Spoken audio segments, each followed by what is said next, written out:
Hello guys, நான் ஒரு vs பேசுகிறேன். நீங்கள் நம்ம பார்க்க போகிற சீரிஸோட நேம் வந்து டீமன் அசென்ஷன் சொல்லக்கூடிய சீரிஸோடைய எபிசோட் 11 தான் நீங்கள் நம்ம பார்க்க போகிறோம். அதனால நீங்கள் நம்ம சேனலுக்கு போய் செஞ்சீங்கன்னா உங்களால் முடிச்சு சாப்பிடுனா நம்ம சேனலுக்கு சப்ஸ்கிரைப் பண்ணி சப்போர்ட் பண்ணுங்கள். அது மட்டும் இல்லாமல் அது கூட இருக்க பெலக்கன் நாள் வச்சுக்கோங்க. அப்போ தான் நான் அப்புறம் அடுத்த வீடியோ எல்லாமே நோட்டீஸ் பண்ணுறோம். கண்டிப்பாக இந்த வீடியோவும் வழக்கம் போல வேறு லெவலாக இருக்கும் போது முடிஞ்சு ஸ்கிப் பண்ணாமல் பொறுமையாக பண்ணுங்க. இந்த வீடியோ பிடிச்சங்களே கமெண்ட்ல உங்களுக்கு பிடிச்ச முடிவு கொடுங்க, நானும் பார்த்து தெரிஞ்சுக்கிறேன். சரி வாங்க நம்ம காதுக்குள்ள போகலாமா? இப்போ பார்த்தா வந்து ஐலாண்டில் இருக்க எரிமலை வெடிச்சு ஹீரோ பார்த்தா உள்ள மாட்டிட்டு இருக்கான். அவன் மழை விழ வந்து அந்த பாறை பார்த்ததுக்கப்புறம் ஹீரோ தள்ளி வந்ததுனால முன்னாடியே வந்துருச்சு. ஹீரோ நல்ல வேலையா உயிர் படிச்சிட்டான். நல்ல முறையாக அவனை காப்பாத்துறதுக்காக பார்த்தா அந்த இடத்துல கப்பல்ல இவனுடைய மாஸ்டர் வந்து வராங்க. வாடா அப்படின்ற மாதிரி கையை பிடிச்சி அவனை காப்பாத்திட அந்த எரிமலை விட்டு தாண்டி வரும்போது நல்ல வேலை நீ அந்த 3 ஸ்டார் ஷீல்ட பயன்படுத்தினால உன்னுடைய லொகேஷன் இருந்த இடத்த என்னால் கண்டுபிடிக்க முடிஞ்சது. மாஸ்டர் உங்களுக்கு அடிபட்டிருக்கேன், அதை பத்தி எனக்கு கவலை இல்லை. சரி எங்க உங்ககிட்ட வந்து யோசிச்சாங்க. அவன் ஹீரோ அதுக்கப்புறம் தலை வச்சுக்கிற மாதிரி பண்ண எனக்கு எதுவுமே ஞாபகம் இல்லை. அவங்க கிட்ட மறைச்சிடறான். கண்டிப்பா எனக்கு தெரிஞ்சு அவர் அந்த இடத்துல இருப்பாரு. நல்ல வேலை ஹீரோவை கொலை பண்ணதுக்காக இவ்வளவு நாளா துடிச்சிருந்தவன் ஒரு வழியா செத்து போயிட்டான். அதுக்கப்புறம் ஹீரோக்கு நிம்மதி தான். அதுக்கப்புறம் அந்த எரிமலை இன்னமும் வெடிச்சு நிறைய கற்களை விசிறடிக்க மாஸ்டர் நம்ம இந்த இடத்த விட்டு சீக்கிரம் போகணுன்ற மாதிரி சொல்லவும் அதுக்கப்புறம் பார்த்தா அவருடைய முயற்சினால இன்னும் வேகமா அந்த இடத்த விட்டு தப்பிச்சு போயிறாங்க. அதுக்கப்புறம் ஹீரோ வந்து தன்னுடைய ரிவார்டு வாங்குறதுக்காக திரும்ப கிளான் இருக்கிற இடத்துக்கு வந்திருக்கான். நான் உங்களை வெயிட் பண்ண வச்சது என்ன மன்னிச்சிருங்க. சீனியர் பிரதர் கூப்பிட்டோம். பரவாயில்ல நீ கரெக்டான டைமிங் தான் வந்திருக்கேன், வா உள்ள போலாம். நல்லாவே விளையாடி ஜெயிச்சிருக்க போல, என்னுடைய வாழ்த்துக்கள் மாதிரி. அதுக்கப்புறம் அவரு சொல்ல எப்படி இருக்கு அடிப்பட்டதெல்லாம், காயம் குணமாயிடுச்சா?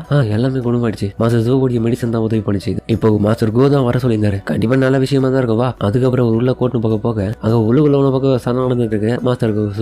மாஸ்டர் குவுக்கும் இடையில நல்லா தான் சொல்ல மாட்டாங்க. ஆனா என்ன பண்றது, உன் ஸ்டூடெண்ட் இது மாதிரி சொல்ல போனா ஏன் ஸ்டூடெண்ட்டும் காணாம போயிட்டவங்களோட பக்கம். இப்போ நல்ல வேலை அந்த கடைசி பையனா இருக்கிற பாய் குட்டி வந்து தான் ஜெயிச்சு எப்படியோ நம்மள மானத்தை காப்பாற்ற தெரியுமா. ஏன்னா அந்த கிழட்டு நாய் தாசி வந்து ஓவரா பேசிருப்பான். அப்படி உலகில் இவங்க சண்டை போட்டு இருக்கிறது வெளியே இவங்க கேட்டுட்டு காமெடியா சிரிச்சிட்டு இருக்காங்க. இன்னொரு பக்கம் மாஸ்டர் கோவும் கொண்டியன்ஸ் வந்துட்டான்னு நினைக்கிறேன், உள்ள வாப்பா. அதுக்கப்புறம் ஹீரோ உள்ள போன உடனே கங்க்ராச்சுலேஷன் பாய் குட்டியன்ஸ், ஃபுஜியோ ஐலாண்டோடைய மிஷின்ல வந்து நீ சிறப்பா பர்ஃபார்மன்ஸ் பண்ணதுனால உனக்கு எல்லா விதமான ரிவார்டும் இப்ப கிடைக்க போகுது. மேரோ கிளினிக் எலக்சர் லிக்விட் வந்து நான் ப்ராமிஸ் பண்ண மாதிரி கொடுக்குறேன். இது முழுமையா உனக்கு தான். ஏ தம்பி, அப்புறம் மாஸ்டர் போய்கிட்ட ஏதோ நிறைய விஷயத்த கேட்டு வாங்கிக்கிறேன்னு சொன்னால அதெல்லாம் கேளு, அவரு தருவார். கடுப்பு வரவன பக்கம் இந்த பார்த்துட்டு அவன் அப்படிதான் சொல்லுவான். இப்போதைக்கு என்னால இதை மட்டும் தான் இப்போ ரெடி பண்ணி கொடுக்க முடியும். நல்ல முறையா இருந்த இந்த 3 பாட்டில் இப்போ உனக்கு தான் சொந்தம், தனியால இதை நீயே மட்டும் அனுபவின்ற மாதிரி அவர் சொல்ல அதுக்கப்புறம் ஹீரோ எலக்சரை வந்து பாடியில தடவிட்டு பயன்படுத்த சொல்றாரு. கண்டிப்பா இதை நான் தடவிட்டு பிராக்டிஸ் பண்றேன் நைட்டு பார்க்கலாம். அப்புறம் நீ சொன்ன மாதிரியே என்னுடைய ஸ்பிரிட் ஒன்று எல்லாமே கொடுக்குறப்பா, எக்ஸ்ட்ரா ரிவார்டா அப்படின்னு மாஸ்டர் ஜோவும் கொடுக்குறான். ரொம்ப நன்றி. சரி சீக்கிரம் இந்த இடத்த விட்டு போயிட்டு அது சீக்கிரம் தடவை, அப்பதான் அதோட எஃபெக்ட் எல்லாமே உடம்புல காட்டும். ரொம்ப நன்றி மாஸ்டர். இன்னொரு விஷயத்தை கேட்கணும் மாஸ்டர், சாங் எப்படி இருக்காங்க? அவங்களுக்கு வேற அடிபட்டுச்சு, அவங்க நான் பார்க்கலாம்னு ஆசைப்படுறேன்.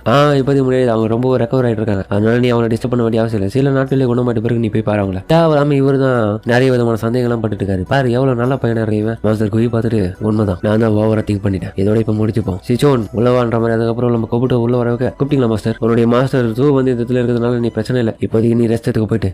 ஓகே கண்டிப்பா கங்க்ராச்சுலேஷன், உங்களுக்கு லீவு கிடைச்சது மாஸ்டர். நான் பத்தி கிளம்புறன்ற மாதிரி சொல்ல சிஜோ பாய் குட்டியான்ஸுக்கு வந்து வீட்டுக்கு போறவருக்கு அவனுக்கு எக்ஸ்ட்ரா போ அப்படின்னு அவன் கூட அமுச்சு விட அதுக்கப்புறம் தான் முக்கியமான விஷயத்தையே பேசுறாங்க. இவனை பத்தி தப்பான புரிதல் நான் வச்சிருக்கேன்னு நினைக்கிறியா? ஒரே ஒரு ஆளால இது வரைக்கும் ஒரு 3 எலக்சர் மெடிசன் பாட்டில்ஸ் பயன்படுத்துறது கிடையாது. கண்டிப்பா இவன் பண்ணிருக்கான சாதாரணமான அளவு கிடையாது. அது மட்டும் இல்லாம யூச்சன் அவனுடைய இறப்புக்கு பின்னாடி ஏதோ ஒரு ரகசியம் இருக்கு, என்னன்றத பொறுமையா விசாரணை பண்ணணும் அப்படின்னு நம்ம ஹீரோ மேல லைட்டா அவருக்கு சந்தேகம் இருக்கு. அதுக்கப்புறம் ஹீரோ தன்னுடைய வழக்கம் போல ட்ரைனிங் எல்லாமே பண்ணிட்டு இருக்கான். கண்டிப்பா மாஸ்டர் ஜாங் வந்து குணமாயிடுவாங்கன்னு நம்புறேன். திரும்ப அவங்களை நான் போய் பார்க்கணும். அதுக்குள்ள நான் என்னால முடிஞ்சளவுக்கு எல்லாத்தையுமே வீடா கத்துக்க போறேன். என்னுடைய ஸ்ட்ரென்த் இன்னும் இன்க்ரீஸ் பண்ணணும். அடுத்த கட்ட கண்டிப்பா எதெல்லாம் மிஷின் வரதுக்கான வாய்ப்பு இருக்கு, அதுக்குள்ள நான் இன்னும் தயாராகணும் அப்படின்னு ஹீரோ யோசிச்சுக்கினே கண்டிப்பா ட்ரைனிங் பண்ணணும்ன்ற ஒரு எண்ணத்தோட அடுத்த கட்டமா அந்த எலக்சரை பயன்படுத்துறதுக்காக அவன் குளிக்கும் போது அவன் குளிக்கிற தண்ணியில வந்து அந்த லிக்விட கலக்குறான். அது கலந்த அடுத்த செகண்டே பார்த்தா ஹீரோடைய பாடி அப்படியே நரம்பெல்லாம் அவனுக்கு அப்படியே புடச்சிக்கின்னு வெளியே ஆரம்பிக்குது. பாடி கொஞ்சம் கொஞ்சமா பெருசாகுது ஹீரோடைய. இந்த பவர் நல்லா அதிகப்படியான ஸ்ட்ரென்த் எல்லாமே பிசிக்கலா ஹீரோ கெயின் பண்றான். என் பாடி முன்னத்தை விட இப்ப ரொம்ப பர்ஃபெக்டா இருக்கு. அது மட்டும் இல்லாம அடிப்பட்ட இடம் எல்லாமே வழியே இல்லை. இப்போ கண்டிப்பா இதுக்கு நிறைய பவர் இருக்குன்னு இப்பதான் புரிஞ்சுக்கினேன். ஒன்னுத்துக்கே இப்படி இருக்குன்னா இன்னும் அப்போ அப்படின்னு மத்த 2த்தையும் பயன்படுத்த ஆனா அது கொடுக்குற வலி பார்த்தா இன்னும் அதிகமா இருக்கு. ஹீரோ எல்லா விதமான வலியும் பொறுத்துக்குன்னு அந்த பவர்ஸ் எல்லாமே மொத்தமா அப்சர்வ் பண்றான் உடம்புல. எப்படியாச்சும் பொறுத்துக்கோ, செங்கடிச்சு அந்த அட்டாக்க காட்டிலும் இந்த வலியெல்லாம் ஒண்ணுமே கிடையாது. கோடிய சீக்கிரமே அடுத்த கட்ட மிஷினுக்கு தயாராகணும்னு சொல்லிட்டு ஹீரோ ஒன்று பக்கம் அதை பண்ணிட்டு இருக்க. வேற ஒரு இடத்துல ஒரு 2 பேர் வந்து என்னது ரோச்சாங் வந்து இறந்துட்டானா? ஆமா, இறந்ததுக்கு முன்னாடியே நிறைய இன்ஃபர்மேஷன் எனக்கு அனுப்பிச்சிட்டான். கமாண்டர் எல்லா விதமான இன்ஃபர்மேஷனும் இதுல இருக்கா, இது நல்லதுதான். நீ எந்த விதமான பேக்ரவுண்ட்ல இருந்து வரன்றது மறைக்கிறது ரொம்ப தப்பு. உன்னை நான் புரிஞ்சுக்கவே முடியலையே. யோச்சாங் வந்து ஃபெயில் ஆயிட்டான். அடுத்த கட்டமா நீ இந்த மிஷினை பண்ண போறதுனால கண்டிப்பா ஜாக்கிரதையாரு. அப்ப பாய் குட்டியான்ஸ் கமாண்டர் யோச்சாங்கோடைய சந்தேகம் சரியானதுதான். யோச்சாங் தான் லிங் மிங். ஆனா இருந்தாலுமே அவர் ஆல்ரெடி இன்வெஸ்டிகேஷன் பண்றாத ஒரு சமயத்துல தான் 2 விதமான கமாண்டர்ஸ் தன்னுடைய ஐடென்டிட்டியை ரிவீல் பண்ணி கோர்ட்டுக்கு துரோகம் பண்ணிட்டாங்க. அதுக்கப்புறம் அவங்க இறந்துட்டாங்கன்றது உங்களுக்கே தெரியும். ஆமா எனக்கு தெரியும் தான். அவங்களுக்கு இம்மோர்டாலிட்டினா என்னன்னு தெரியல. அதனாலதான் அடுத்த கட்டமா என்கிட்ட இந்த வேலை வந்திருக்கனால இதை கணக்கு கச்சிதமா நான் முடிக்கிறேன். கோர்ட்டுக்கு நான் வேலைக்காரனா வேலை பார்க்க மாட்டேன். ஆனா என்னுடைய கணக்கு தீக்கிறதுக்காக நான் தனியா தான் போக போறேன். இதுக்கு என்ன அர்த்தப்போ, நீ கோர்ட்டுக்கு எதிராக செயல்பட்டு வேலை பார்க்க போறியா? கண்டிப்பா பாய் குட்டியன்ஸ் நீ இன்வெஸ்டிகேஷன் பண்ணிட்டு அதுக்கப்புறம் எங்களுக்கு ரிப்போர்ட் பண்ண பிறகுதான் நீ கொல்லணும். அதுக்கு முன்னாடி உன்னுடைய பழிய தீக்கிற பேர்ல எதுவும் முட்டாள்தனமா பண்ணிடாத. அப்படி பண்ணணும்னு நினைச்சு இப்பயே சொல்லிட்டு உன்னை நான் கொல்ல போறேன்ற மாதிரி அவரை சொல்ல, கண்டிப்பா நான் கொல்லல மாட்டேன் அப்படின்னா நல்லது, சொன்னதை நான் வச்சுக்கோ, அவனை நீ கண்டுபிடிக்கணும் அவ்வளவுதான், அவனான்றதை கன்ஃபார்ம் பண்ணு அப்படின்னு சொல்லிட்டு அவர் கிளம்பும் போது அடுத்த கட்டமே அவன் பண்ணிட்டு வந்து இவரை கொத்தி கொலை பண்ணிடுறான். கோர்ட்டுக்கு ஒரு நான் அடிமை நாயெல்லாம் வேலை பார்க்க மாட்டேன், உங்களுக்கு தெரியும். அதே மாதிரி என்னுடைய வேலையை தடுக்கணும்னு நினைச்ச யாரை இருந்தாலும் கொன்னுடுவேன். அதனால என் போக்குல தான் நான் வேலை பார்ப்பேன். பாய் குட்டியன்ஸ் தான் லிங் மிங்னு தெரிஞ்சு போயிடுச்சு. அப்ப அவனை கொல்றதுதான் நல்லது, நானே இதுக்கப்புறம் பாத்துக்கிறேன்னு சொல்லிட்டு மொத்தமா எரிச்சு அவனை காலி பண்ண. அதுக்கப்புறம் தன்னுடைய மாஸ்க் கிட்ட பார்த்தா இந்த புறம்போக்கு நாய் தான், அதாவது ஹீரோ கூட அந்த ஸ்பிரிச்சுவல் அவைக்னிங் செரிமோனியில கலந்துக்கிற அந்த பையன் தான் கோர்ட்டுடைய வேலைக்காரனாய் நல்லபடியா இதை கண்டுபிடிச்சு கொடுத்ததுனால நல்ல இன்ஃபர்மேஷனா தான் இருக்கு. கண்டிப்பா நான் அவன் கதையை முடிக்கிறேன் லிங் மிங் அப்படின்னு சொல்லிட்டு அவன் இருக்கும் போது இன்னொரு பக்கம் பார்த்து ஹீரோ வெளியே வந்துட்டு தன்னுடைய பயிற்சி எல்லாம் பண்ணிட்டு இருக்கான். மசில்ஸ் எல்லாமே இப்ப ரொம்ப அதிகப்பட்டு இருக்கு. இப்ப நான் புதுசா பிறந்த மாதிரியே உணர்றேன். அதுக்கப்புறம் இமீடியட்டா ஹீரோ தன்னுடைய ஃபயர் பவரை பயன்படுத்தி அட்டாக் பண்ண உடனடியே அதே ஃபயர் பவரை அவனே போயிட்டு அணிக்கிறதுக்கு வேகமா போயிட்டு தடுக்க பாக்குறான். தன்னுடைய ஸ்பீடுக்கு தன்னாலேயே ஈடு கொடுக்க முடியுதுன்னு சொல்லிட்டு பாக்குறதுல அது கொஞ்சம் மேட்ச் ஆயிடுச்சு. ஹீரோ பரவாயில்ல, முன்னத்தை விட இப்போ 2 மடங்காவே ரொம்ப ஸ்பீடா இருக்கேன். அப்புறம் அந்த இடத்துல தீர ஸ்மெல் வருது. என்னடான்னு பார்த்தா மரத்தை வச்சு விட்டுருக்கான். ஆட கடவுளே அணிஞ்சு போ அப்படின்னு ஒரு வாட்டர் ஊற்றி அணிக்க. அதுக்கப்புறம் ஹீரோ வீட்டுக்குள்ள வந்துட்டு இந்த எலெக்சர்னால என்னுடைய பாடி ஃபுல்லாவே என்சன்மெண்ட் ஆயிடுச்சு. அடுத்த கட்ட காம்படிஷன் என்னவா இருக்கும்? இல்ல கண்டிப்பா கல்டிவேட்டர்ஸோட பாடியை பொறுத்த வரைக்கும் இந்த டொமைன்ல என்னுடைய ஆப்போனன்ட்ஸ் எல்லாமே சேம் லெவலா இருக்கிறதுனால இந்த லெவல் பத்தாது. என்னுடைய ஆப்போனன்ட்ஸோட லெவல் வாட்டிலும் நான் கல்டிவேஷன்ல இன்னும் இன்க்ரீஸ் ஆகணும். அப்பதான் அவங்களை எதிர்க்கிறதுக்கு கரெக்டா இருக்கும். இன்னும் எனக்கு டிஸ்அட்வான்டேஜா இருக்கு. இதுதான் சரியில்லை. எனக்கு இன்னும் ஸ்டாட்டிக்ஸ் தேவை. அப்போ எனக்கு கூட இருந்து உதவுறதுக்காக ஒரு அசிஸ்டன்ட் கிடைச்சாக்க நல்லா இருக்கும். அதுக்கப்புறம் ஹீரோ வந்து நம்ம மாஸ்டர் சாங்க பார்க்கறதுக்காக வந்திருக்காங்க. எப்படி இருக்கீங்க மாஸ்டர் அப்படின்லாம் ஆண்ட் கவலைப்படாத, எனக்கு அடிப்பட்டது எல்லாமே இப்போ ரெக்கவர் ஆயிடுச்சு. நல்ல வேலை, நான் உங்களுக்கு என்னமோ ஏதோ ஆச்சுன்னு பயந்துட்டேன், ஃபீல் பண்ணாத.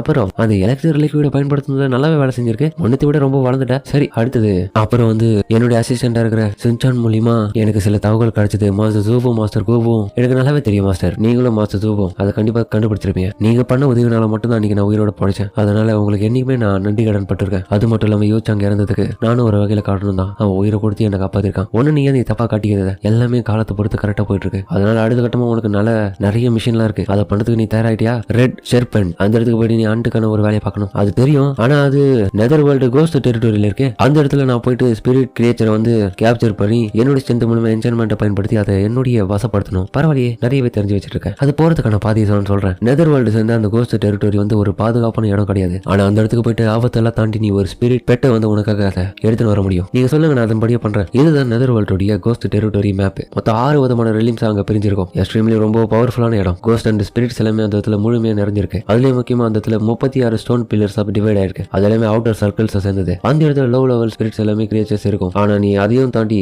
உள்ளுக்குள்ள இன்னும் ஆழமான இடத்தை நோக்கி போனீங்கன்னா இன்னும் ஸ்ட்ராங்கான கிரியேச்சர்ஸ் எல்லாமே உங்களுக்கு கிடைக்கும். அந்த சென்டர்ல தனித்துவமான ஒவ்வொரு விதமான ஸ்ட்ராங்கான ஸ்பிரிட் எல்லாமே உங்களுக்கு கிடைக்கும். அதுவும் என்னன்னா பேன் லெவல், ஃபெரிஸ் level, general level, king level. எதுல உன்னுடைய கரண்ட் ஸ்ட்ரென்த்ல இருக்கிறத பயன்படுத்தி உனக்கு ஏத்த ஒரு பெட்டை நீ உன்னுடைய வசப்படுத்தினா அது உனக்கு முழுமையா அடிமையாயிடும். அந்த ஒரு சர்வெண்ட்டை நீ பக்குவமா பயன்படுத்த தெரிஞ்சுக்கணும். ஆனா கனவுல கூட எதிர்பார்க்காத ஃபெரிஸ் லெவல் கிரியேச்சரை உன்னால இப்போதைய லெவல் கொண்டு கேப்சர் பண்ண முடியாது. அப்படி உன்னுடைய லெவலுக்கு தாண்டி நீ உன்னை விட அதிகமான லெவல் இருக்கிற எந்த ஒரு கிரியேச்சரா இருந்தாலும் நீ பிடிக்கணும்னு நினைச்சினா அதோட கண்ட்ரோல் உனக்கு கொஞ்ச நேரத்துக்கு கண்ட்ரோல் பண்ணுது. ஆனா அதுக்கப்புறம் கண்ட்ரோல் பண்ண முடியாம அதோடைய கண்ட்ரோலுக்கு நீ மாதிரி ஒன்னு அது கொண்டுடும், கட்டுப்படுத்த முடியாதனால. இதுதான் இப்போதைய இருக்கிற ரெக்கார்ட்ஸ்.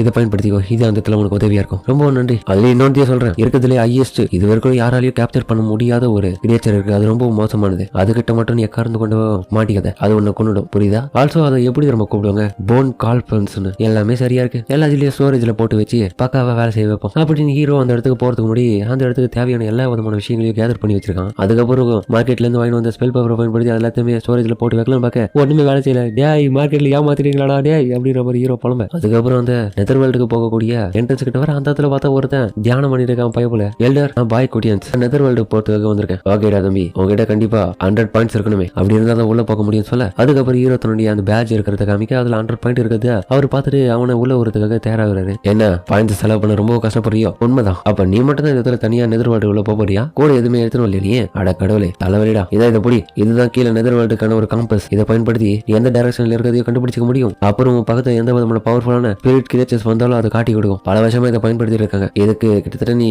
20 ஸ்பிரிட் ஸ்டோனை கொடுத்தினா தான் தர முடியும் சொல்ல. அப்படியா, சரி ஓகே. அதுக்கப்புறம் ஹீரோ காசு கொடுத்தது வாங்குதுல. அதுக்கப்புறம் பார்த்தா அந்த இடத்துக்கு இன்னொரு 2 பேர் வராங்க. சீனியர்லி நாங்களும் இதுல வந்து கலந்துக்கலாமா? ஹீரோ அவங்களை பார்த்துட்டு இவங்க என்ன பண்றாங்க? சிஸ்டர் பேங், என்ன விஷயமா வந்திருக்கீங்க? நாங்க நெதர் வேர்ல்டு கோஸ்ட் டெரிட்டரிக்கு போக போறோம். என்னது, நீங்க ஓடுவா? ஏன் நாங்களா போக கூடாதா? அப்படி இல்ல, டெலிபோர்டேஷன் மாஸ்டருக்காக நீங்க ஃபீஸ் கட்டி ஆகணும், அதுக்காக தான் கேட்டேன். அப்புறம் பார்த்தா சைட்ல இவ்வளவு சைட் வச்சுட்டு நம்ம ஹீரோவை. ஆனா ஹீரோ அவளை கண்டுக்காம இருக்கான். இவ்வளவு பார்த்தாலே ரொம்ப டேஞ்சரஸ் தான். அப்போ எங்கடா மைக்கட போறான்னு கம்முன்னு திரும்பிக்கிறான். எனக்கு நல்லாவே புரியுது அப்படின்னு சொல்லிட்டு அதுக்கப்புறம் அந்த பாயிண்ட்ஸ் இருக்கிற கார்டை காமிக்க அவங்க கிட்ட இருந்து பாயிண்ட்ஸ் கெயின் பண்ணிக்கிறான். வாங்க உள்ள போவோம். அதுக்கப்புறம் உள்ள போயிட்டு டோரை திறந்து டெலிபோர்டேஷன் பண்ணதுக்காக தயாரா இருக்கான். உன்னை எங்கேயோ பார்த்த மாதிரி இருக்கே.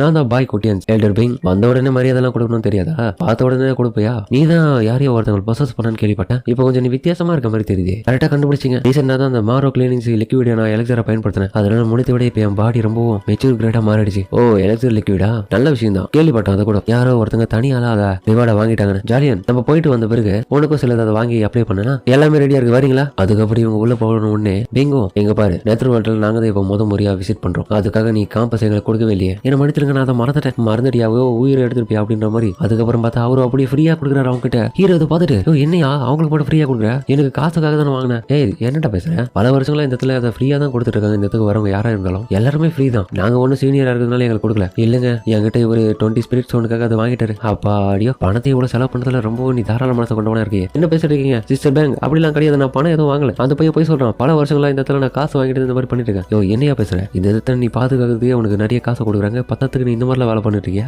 ஒழுங்கா அவங்ககிட்ட இந்த மாதிரி நீ வேலையை வச்சுக்காம திரும்ப கொடுத்துருத. உன்னை பத்தி இல்லைன்னா கம்ப்ளைண்ட் கொடுத்துருவேன். மேல இடத்துல பாத்துக்கோ தலையெழுத்து அப்படின்ற மாதிரி. அதுக்கப்புறம் அவனை கொடுத்துரு. ரொம்பவும் நன்றிங்க. அடுத்த முடியாச்சு பணத்தை எப்படி செலவு பண்ணணும்ன்றதெல்லாம் தெரிஞ்சு வச்சுன்னு பண்ணு. எல்லாமே லக்கில் கிடைச்சிடும்னு நினைக்காத. வாங்க போகன்ற மாதிரி. அதுக்கப்புறம் அவங்க திமுறவே ஹீரோ கிட்ட பேசிட்டு போறாங்க. இவங்க எதுக்காக இப்படி மோசமானதுன்னு தெரியல. ஆனா பார்க்க செமையா இருக்காங்க. ஒரு நிமிஷம் நானும் இதுல வந்து கலந்துக்கலாமான்னு சொல்லிட்டு அதுக்கப்புறம் பார்த்தா யோசிச்சாங்க ஒருத்தன் செத்து போயிட்டான்றது ஹீரோக்கு ஆபத்து இல்லாம போயிடுச்சு. பட் ஆனா ஹீரோடைய இன்னொரு ஆபத்து இப்போ நிம்மதியா இல்லாம பண்றதுக்காக வந்துட்டான். நானும் நெதர் வேர்ல்டு கோஸ்ட் டெரோடரிக்கு போகணும். இவன் இங்க என்ன பண்றான்? சிஸ்டர் பேங்க் நான் உங்களுக்கு பணத்தை கொடுத்துறேன். நானும் அந்த நெதர் வேர்ல்டுக்கு வரலான்னு இருக்கேன். எதுக்காக? இதை பத்தி எதுவுமே முன்னாடி சொல்லவே இல்லையே. ஏன்னா கல்டிவேஷன் டெக்னிக்காக வரியா? இல்ல என்னுடைய மாஸ்டர் எனக்கு ஆர்டர் கொடுத்துருக்காரு. நெதர் வேர்ல்டு போயிட்டு ஒரு சில மூலிகைகளை கொண்டு வர சொல்லி. சரி ஓகே வாங்க எல்லாரும் நிப்ப சொல்ல. அதுக்கப்புறம் டெலிபோர்டேஷன் ஆரம்பிக்கிறார். அவன் எதுக்காக வந்தது நமக்கு நல்லாவே தெரியும். ஹீரோ போறதுக்காக தான். அதுக்கப்புறம் டெலிபோர்டேஷன் அந்த ஆள் ஆரம்பிக்கும் போது எல்லாரும் இங்க கவனிங்க. உங்களுடைய கல்டிவேஷன் எந்த லெவல்ல வேணாலும் இருக்கட்டும். ஆனா உங்களால நெதர் வேர்ல்டுல கிட்டத்தட்ட ஒரு மாசத்துக்கு மட்டும் தான் இருக்க முடியும். அதுக்கப்புறம் உங்களால வெளியே வர முடியலனா உங்களுடைய பிசிக்கல் பாடி எல்லாமே அந்த நெதர் வேர்ல்டோடைய மண்ணோட மண்ணா கலந்துரும். அதுக்கப்புறம் நீங்களும் அந்த இடத்துல ஒரு கோஸ்ட் ஆலைய வேண்டியதான். அதனால போகக்கூடிய டைமை பயன்படுத்திக்கின்னு சீக்கிரம் வேலையை முடிச்சுட்டு வெளியே வாங்க அப்படின்ற மாதிரி அவரும் அனுப்ப ஹீரோவும் என் பக்கத்துல நிக்கிற இவன் என்னை கொல்றதுக்காகவே வந்திருக்கான்றது என்னால நல்லாவே சென்ஸ் பண்ண முடியுது. அங்க எக்ஸாக்டா என்னதான் நடக்க போகுதுன்னு தெரியல. ஆனா கண்டிப்பா இவனையும் நான் கொல்லாம விட மாட்டேன் அப்படின்ற மாதிரி ஹீரோ சொல்ல அதோட இந்த எபிசோட முடிக்கிறாங்க. சரிங்க இந்த வீடியோ அப்படின்னு கமெண்ட் சொல்லுங்க. மறக்காம இந்த வீடியோ பிடிச்சிக்கணும். பிடிச்சிருந்தா லைக் போட்டு நம்ம சேனலுக்கு சப்ஸ்கிரைப் பண்ணி சப்போர்ட் பண்ணுங்க. அது மட்டும் இல்லாம அது கூட இருக்க பெல்லைக்கான ஆள் வச்சுக்கோங்க. அப்போ நான் அடுத்த வீடியோ நோட்டீஸ் பண்ணுவோம். சரிங்க இந்த வீடியோ முடிச்சுப்போம்.